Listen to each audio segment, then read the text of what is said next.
You're listening to the Ballet Piano Podcast, lifting the lid on dance accompaniment.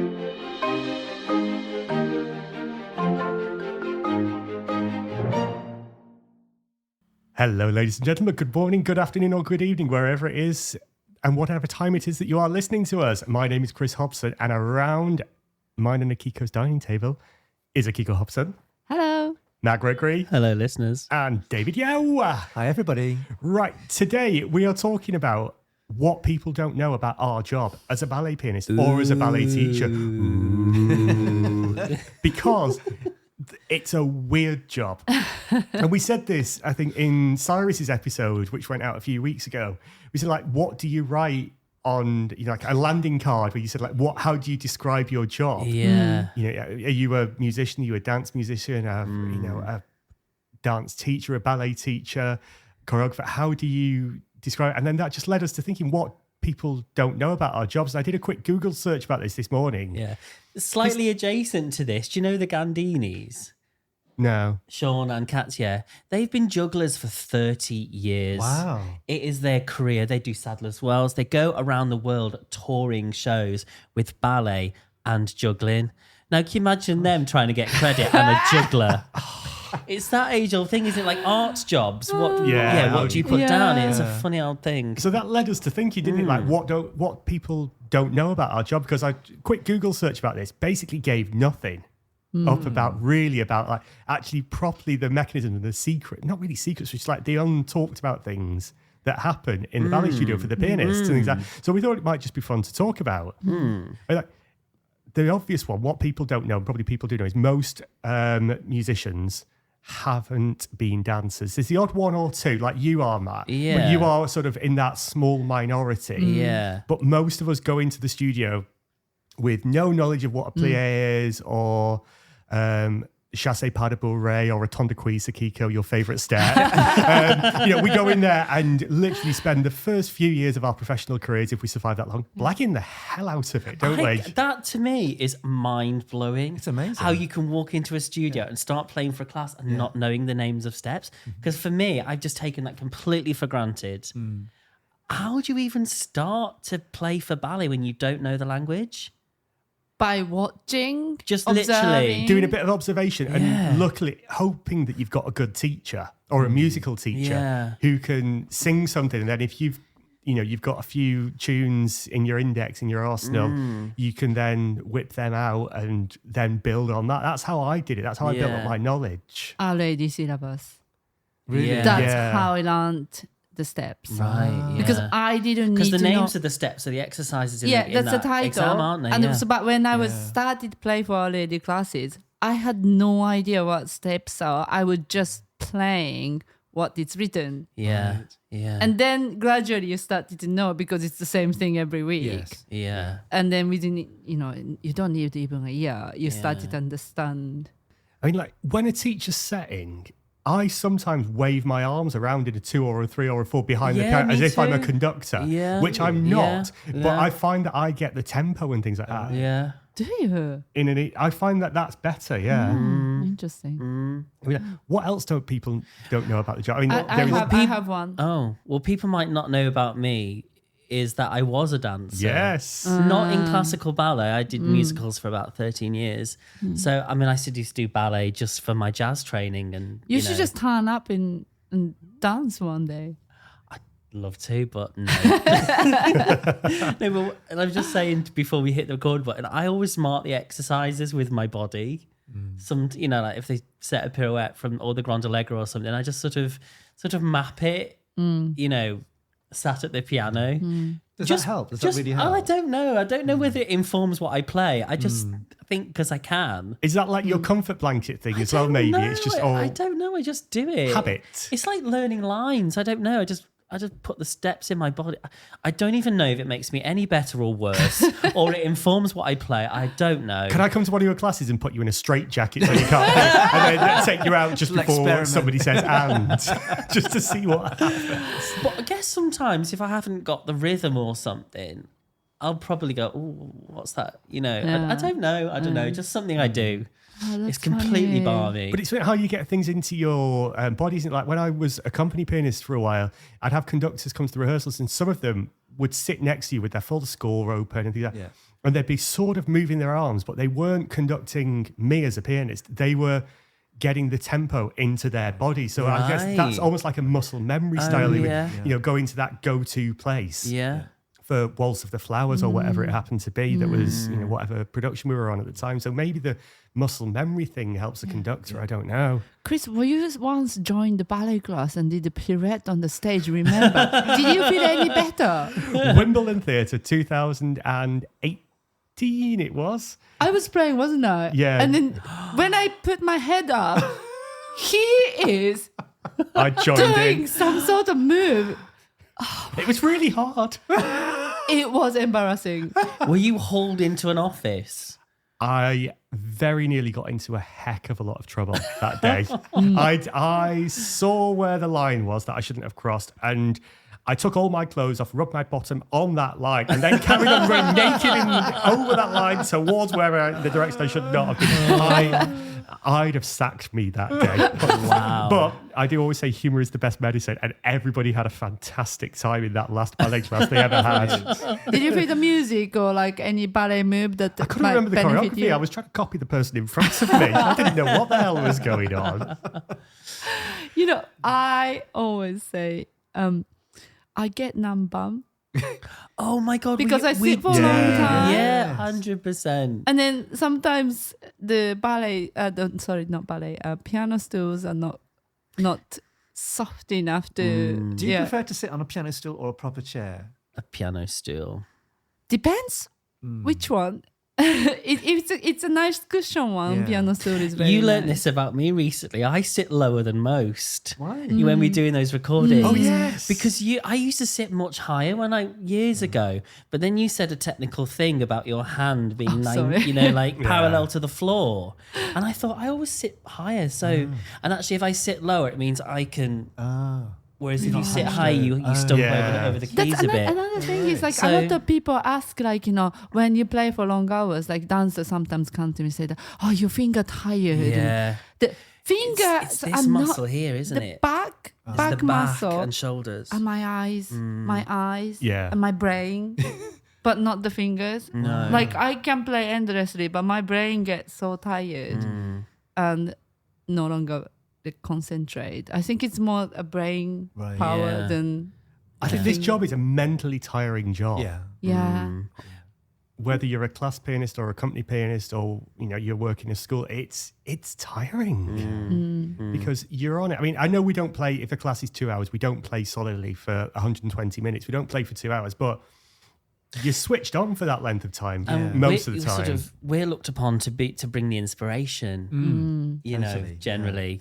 And so you've got to feel like you're being creative all the time. Yeah. I mean, another thing that people who don't know a lot about this profession, or maybe some people who've been in it for a long time or as hobbies, is a ballet pianist doesn't know what they're going to play, really, until the teacher starts setting that exercise. So true. I mean, we referenced many years ago when we first started doing this podcast, we said, you can have, you could possibly plan your pliés because usually they're on a 3/4 and they're going to be 64 bars each side. So you can plan that.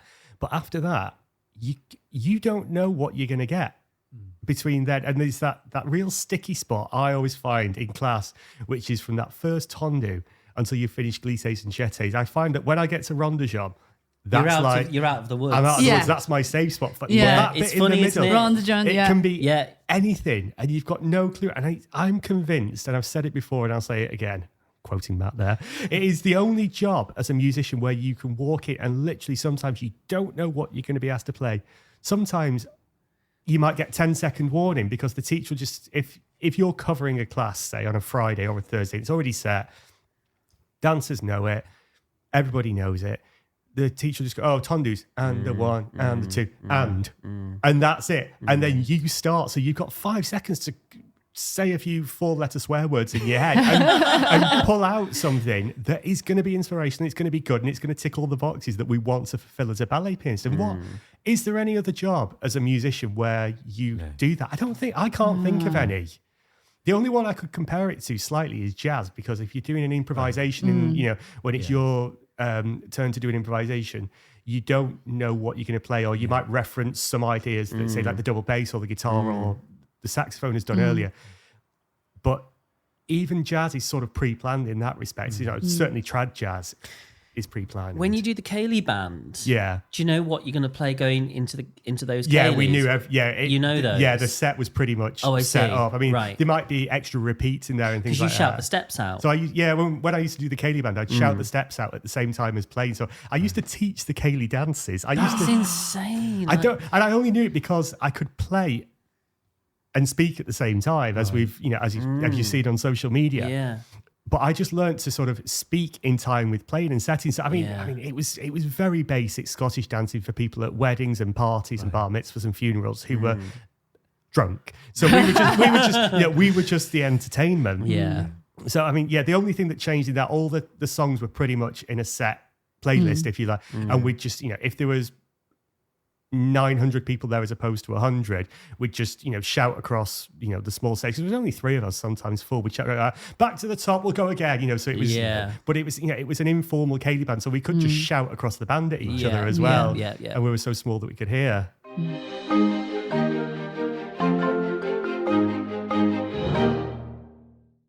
So David, I love it when you do that. I know. What I wanted to know was when did, because it's so stressful to not know what's coming up, when did it stop feeling overwhelming? I just know from experience, I don't get stressed now going into a ballet class. Yeah. But did you, when you started, did you feel stressed? Yeah. I just know I've either got a tune or an improv. I just know I've got something that's going to work. Yeah. And does that just come with experience? I guess so. And actually, get nervous, I guess you get more nervous if you try and preempt what the teacher's going to want. Yeah. You're just going to get more nervous thinking, oh my God, I need a tondu, I need this, I need that, I need to have that. Well, I do get like that playing for Anita. I need a playlist. Her chili con carnage. Oh, we'll have to do an update. But yeah, going into free class, there's no point in stressing about it because you never know what you're going to be asked for. Right. Just sort of rely, have confidence in your conviction or whatever. Have confidence in your abilities. Have a set of tunes ready, even if it's 5 or 6, 4 4s, 3 4s, 2 4s, 6 8. Get a load of waltzes, a 5 4. I don't have many 9 8s or 5 4s. Yeah. They're always my improvs for those. Right. And that really depends on what the teacher sets. So I don't even stress about finding a tune for those. Right. Because they don't happen as often as anything else. I think I was too naive when I started because I was young. Like we said, I was 17 when I started. So I thought I was the best. So I presented myself as, I can do this. This is easy. So I just had this ridiculous confidence. And I knew nothing about ballet, but I went in there and pretended I did. Wow. And I think because I could improvise and I'd done a contemporary for a year, I sort of understood. I didn't understand how to play for ballet, so I didn't really understand how to play for dance. I'd only been doing it for a year, but I had some experience. And I thought, I think because I enjoyed it, I was like, you know what? I can just do this. I can get, and if I don't have a tune, stop laughing at me. Who's this cocky mank in the corner? I know. It doesn't sound like me at all, does it? When I started, I don't know if you heard the same. Like to play one free class, open class or whatever, free class, not the syllabus class, I almost felt like I just did a free recital. And so when I finished the whole class, I was so exhausted and I was very hungry.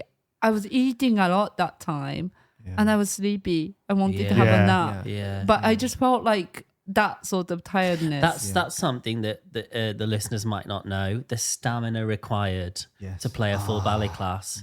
You do get used to though, mentally. You build up your stamina, but it's physical. It's quite physical. But also quite mental, as you're saying. You have mental, the amount of thinking you have to do before you start playing and everything. Yeah, and first time I experienced that, when you're mentally tired, you're hungry and you're sleepy. Yes. And actually, when you go through a ballet class, how many different tempos, rhythms and feels do you play? And then when you're in that exercise, you can't change. Yeah. Right. You have to you've got to sit in your tempo, haven't you? Yes. Until the next exercise when it can be completely different. And then you sit in that tempo. I mean, I think we probably take this for granted, but if you're a musician who hasn't played for ballet before, you don't really do rubato because you'll be told off for speeding up or slowing down. That is not something that you add into that. You might, pull it out slightly from You the first side to breathe the because second the side. dance breathes. Yeah. But there's not sort of the musical rubato that there No. would be in a recital or a solo piano piece. But is there more opportunity in the company class to do a little bit of that more or not? Yeah, they pull it about a lot Yeah. because they know they can. Yeah. Yeah. And just to achieve, I know we have this gripe about solos being drawn out too much, but in class I think it's slightly different because they need to practice 10 pirouettes. Right. So 5 is nailed on stage. Yeah. So in class, company classes, the music is pulled about a lot, so they can achieve a bit more of an extension. So on stage, when it's done in situ, it's nailed every time. Right. So yeah, I mean, I don't know about you two, but I always take what the teacher takes. Sorry, what the teacher sets. That is my. And if the tempo's slightly off, I might just do a micro adjustment for that, and then usually slow it down slightly for the men. Because that's sort of bog standard. But I've always got my eyes, and we've said this so much in every episode, I've got my eyes, or certainly at least one of them, always on the teacher, wherever they are in the room, just in case. Because they might decide that they've set something too slow or too quick, or they just, after each group's done it twice, they're still coming from the corner. Actually, they've got kick it up a little bit.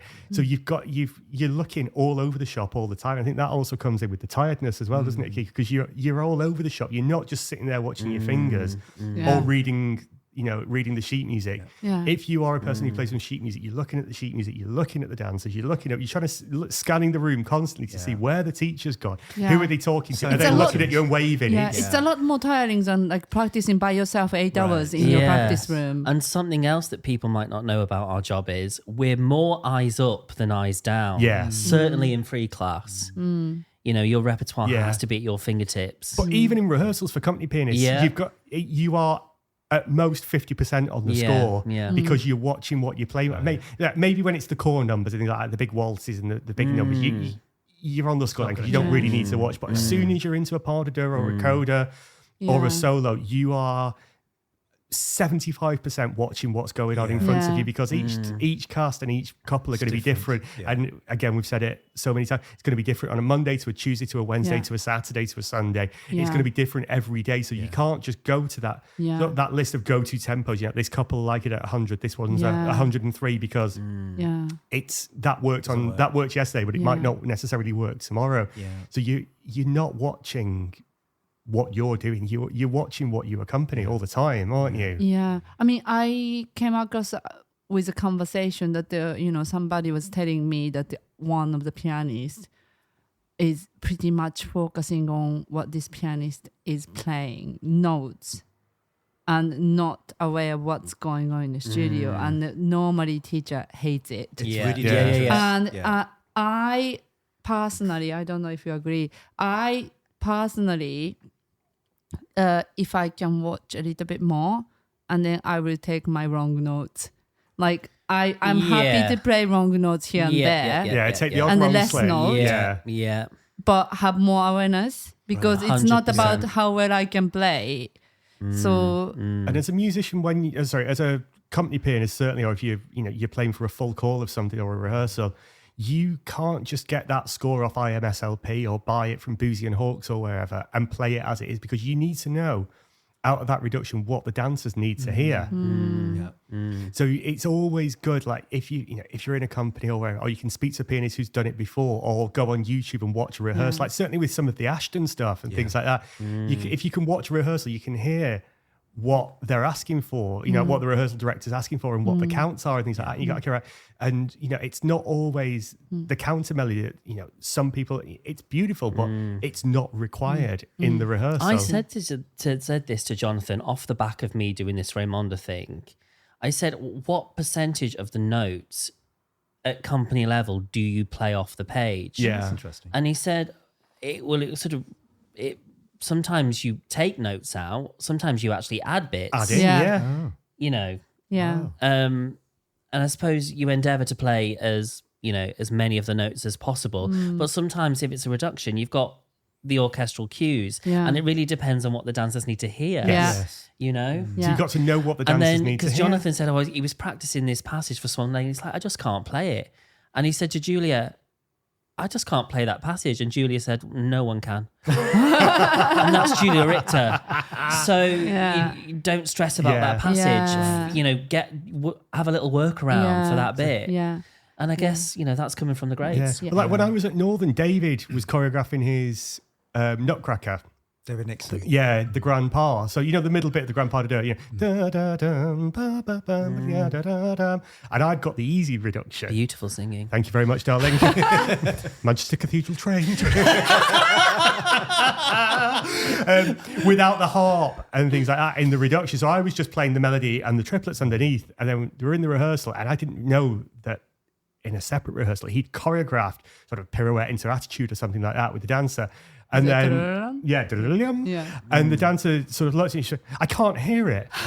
But actually, David was fine. He said, "Oh, Chris didn't know that we'd added in, added this extra stuff." He said, "Oh, can we hear that the harp that Nigel told us about?" I was like, that's what you want, Right. So knowing what, and that's not in the Kalmus piano reduction. Yeah. That's in the sort of the full on Tchaikovsky reduction, which is almost unplayable. Yeah. Nobody uses it. Yeah. Jonathan said he really, in the early 90s, he sweated over Romeo and Juliet fight scene to get it nailed. Yeah. And he worked so hard. And then at the end, Schaufer said, "Oh, we need to hear more notes." Oh my gosh! And Jonathan thought he'd done a stellar job. Oh. Funny. Before we finish, can I ask you what you guys write on the landing card? Your occupation? Musician. Musician. You said you're pianist, aren't you? I just say pianist now. We've not covered David. David, I want to ask David. Go on. This is my turn. You cut me off, or someone did. What don't people know about you as a ballet teacher? Because we all have our idiosyncrasies, don't Yeah. we? What don't people know about you? Just like you, it's the preparation before and after, and the things that come post class that happen afterwards that nobody knows. So before, I've said this before, I completely stress. If I don't have a tendu exercise, Yeah. I go berserk. Yeah. So I will spend most of the time just thinking about what I'm going to do for that. when I played for you earlier this year, we met for a coffee before class, and the first thing I said to you, just for a laugh, was, "You got a tondu today?" Because I will stress. I'll get really nervous about it, and I'll mumble my words and everything just flows from it. It's Yeah. really weird. It's so funny, like staff room in the ballet world, like the teachers, they are always on the side, some sort Doing of something. Oh, yes. something. At the kitchen That's the bit you sink, don't see. choreographing When exercises. pianists were just drinking coffee and eating cookies, and there's always one or two just marking something. Yeah. And do you know what? I just thought, for a ballet teacher, you might have your exercises planned, but in the same way, we don't know what we're going to get asked to do. You don't know what you're actually going to be dancing to, what someone's going to provide for your exercise until you've said "and." So that could actually, I've never That got is that. so weird. You never know what we're going to play Yeah. until we say "and." But what's lovely is because we're friends and we've Yeah. worked together for a long time, I kind of know. Yeah.